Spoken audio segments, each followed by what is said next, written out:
নমস্কার, পাকবিচিত্রা সকলকে স্বাগত জানিয়ে আমি আজ আপনাদের এই গরমে একটি টক ঝাল কাঁচা আমের ভাতের রেসিপি করে দেখাবো।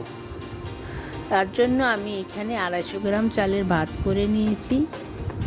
দেখুন, ভাত এইরকম ঝরঝরে করে রান্না করে নিতে হবে। এখানে আমি একটি কাঁচা আম ভালো করে খোসা ছাড়িয়ে নিয়েছি। আমি আগে ভালো করে ধুয়ে নিয়েছি, খোসা ছাড়িয়েও ভালো। আমে যেন কোনো রকম সবুজ অংশ না থাকে, তাহলে টক কম লাগে। এখন আমি আম গ্রেট করে নিব। তার জন্য এখানে আমি একটি গ্রেটার নিয়েছি। এখন গ্রেট করে নিব। আমি বড় সিদ্ধ দিক দিয়ে গ্রেট করে নিব। দেখুন, আমি আম গ্রেট করে নিয়েছি। এখন দেখুন, একটা গোটা আম থেকে এতখানি আমের কুচি বেরিয়েছে। এখানে গ্যাসে একটি ননস্টিক প্যান বসিয়ে 2 টেবিল চামচ সাদা তেল দিয়ে গরম করে নিয়েছি। এখন আমি 50 গ্রাম কাঁচা বাদাম দিয়ে দিচ্ছি। এখন গ্যাস লোতে রেখে অনবরত নেড়ে চেড়ে ভেজে নেব, যাতে পুড়ে না যায়। দেখুন, আমার ভাজা হয়ে গেছে। এখন তুলে নেব। ভাত রান্না করার জন্য গ্যাসে একটি ননস্টিক কড়াই বসিয়ে পরিমাণ মতো সাদা তেল দিয়ে গরম করে নিয়েছি। এখন ফোড়ন দিয়ে দিচ্ছি চা চামচের হাফ চামচ সাদা গোটা জিরে, আর দিচ্ছি চা চামচের হাফ চামচ কালো সর্ষে, আর দিচ্ছি 1 টেবিল চামচ ছোলার ডাল, 1 টেবিল চামচ বিউলির ডাল। এখন 1 থেকে 1.5 মিনিট ভেজে নিব। দেখুন, ভাজা হয়ে গেছে। এখন দিয়ে দিচ্ছি 3টি গোটা শুকনো লঙ্কা, আর দিচ্ছি 3টি কাঁচা লঙ্কা মাঝখানে কাটা, আর দিচ্ছি কিছু কারি পাতা। এখন অনবরত নেড়ে চেড়ে কিছুক্ষণ ভেজে নেব। আর দিয়ে দিচ্ছি চা চামচের হাফ চামচ হলুদ গুঁড়ো। এখন সব কিছু ভালো করে মিশিয়ে ভেজে নেব।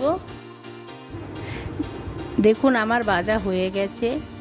আমি একটু লাল লাল করে ভেজে নিয়েছি। এখন দিয়ে দিচ্ছি আগে থেকে গ্রেট করে রাখা কাঁচা আম সব কিছুর সাথে মিশিয়ে নিচ্ছি। দেখুন, আমার মিশানো হয়ে গেছে। এখন স্বাদ বাড়ানোর জন্য দিয়ে দিচ্ছি 4 টেবিল চামচ নারকেল কোড়া। এখন ভালো করে মিশিয়ে নিব। এখন দিয়ে দিচ্ছি চা চামচের হাফ চামচ নুন, আর দিচ্ছি চা চামচের হাফ চামচ গরম মশলার গুঁড়া। এখন ভালো করে মিশিয়ে নিব 1 থেকে 1.5 মিনিট। এখন ঢাকা দিয়ে দিব 1 থেকে 1.5 মিনিটের জন্য, যাতে আম নরম হয়ে যায়। এ সময় গ্যাস লোতে রাখবো। দেখুন, আমার 1 মিনিট হয়ে গেছে। এখন দিয়ে দিচ্ছি আগে থেকে রান্না করা ভাত ভালো করে নেড়ে চেড়ে সব কিছুর সঙ্গে মিশিয়ে নিব আরও 1 থেকে 1.5 মিনিট। এখন দিয়ে দিব অল্প পরিমাণে ধনেপাতা কুচি। এখন আমি হালকা হাতে একটু নাড়িয়ে নিচ্ছি। এ সময় গ্যাস আমি লোতে রেখেছি। আর দিয়ে দিচ্ছি আগে থেকে ভেজে রাখা বাদাম দিলে ভাতের সাথে খেতে খুবই ভালো লাগবে, সুন্দর একটা ফ্লেভার আসবে। এখন ভালো করে নেড়ে চেড়ে মিশিয়ে নিচ্ছি।